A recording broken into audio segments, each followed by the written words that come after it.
conference I made it to, so I'm just thrilled. And I am a little overwhelmed right now, and I'm the vice president for the union that represents the interpreters at the UC Davis Med Center. But I think that shortly I can get more involved in this organization. So, thanks.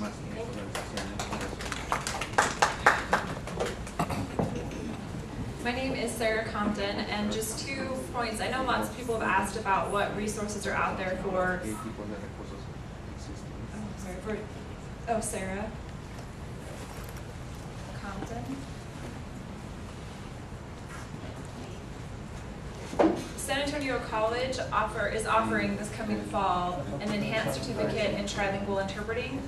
And for Wendy and for the others that are saying, how can we implement something like that, or what does the class look like? The syllabus is already online. We have an advanced Trilingual Interpreting 1 and Trilingual Interpreting 2, with all the resources, learning objectives, methodology for instruction. So everything you need is already on the website. You can go to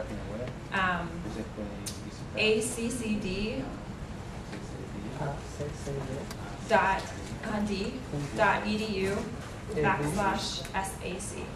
San Antonio College. So it's going to be offered every other Saturday coming in the fall. So if you live in Texas or would like to fly to Texas every other Saturday, we would love for you to come and sign up and take the class.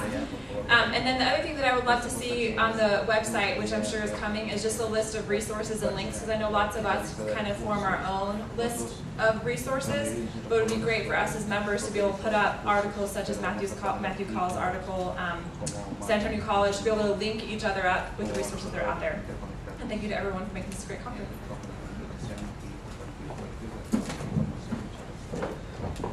Okay, I'm going to speak English, because I need to practice in English, not practice in Spanish. I talk too much Spanish. I'm from a different country, so I'll be part of the international committee. How's that? Sergio Peña.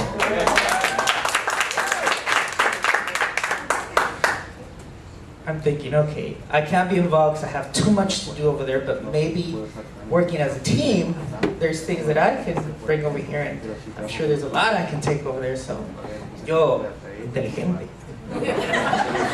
Okay, I remember that when NMIP was still in progress, we used to have a newsletter. It was great. I loved it. It was informative.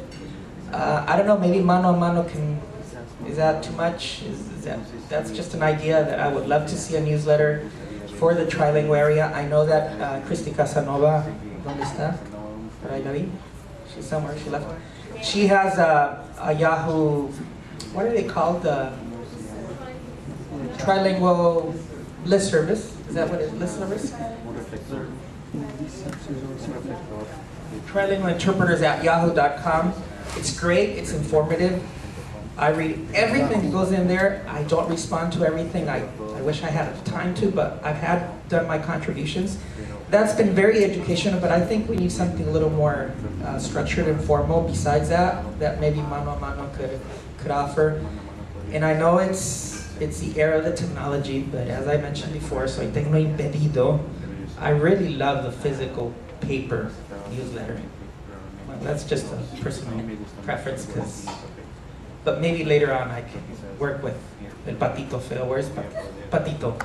He can help me be a little less technical impedido, okay? I can show you how to print any page you go on. Really? 2 buttons, just push those and it'll print. And I know there's a button that you save ink, and that you don't have to print all that excess information that you don't need. You just print what you want and things like that. You just have to read it.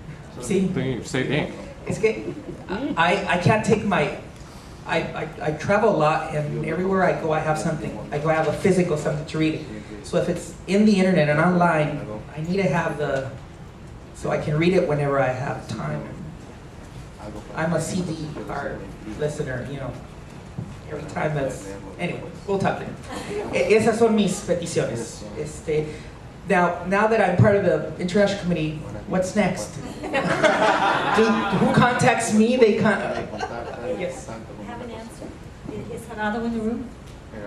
He's working too. Well, good, because I can volunteer Gerardo to do anything, because he is the most generous open-hearted, and does not belong to that gesture. I should not ever have pointed in his direction, because one thing that I think we need to know is that Region 4 has taken a momentous step, Region 4 RID, to identify Houston, Texas next year for a focus on trilingual issues.